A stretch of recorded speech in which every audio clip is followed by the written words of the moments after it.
Welcome to the world's quickest demo of NanoQuote. This tool is here to help shops make quotes for cutting fast.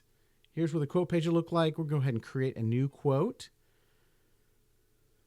First thing we're going to do is select that quote file. I'm going to grab a sample file. This sample file has 4 layers in it because we do support multiple layers in our DXFs.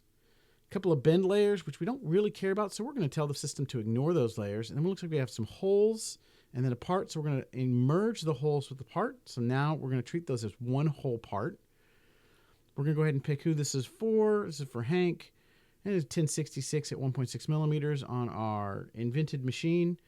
Let's go ahead and do 10 parts for Frank. Quote's going to process, do all the math for you, and then there's your part with all of your configurations. If you want to see what the quote will look like for Hank, you go ahead and view that quote. And that's what the quote looks like. But let's make some changes to this quote. Just simple stuff. First off, let's go ahead and change it from millimeters to imperial. And let's change it from per service to per part. And now let's show that quote to Frank. And we can see now it's 1085 per part. There's our rolled up totals. And it's in inches. Nice and easy to go. A beautiful quote. And that is how easy it is to make a quote in NanoQuote.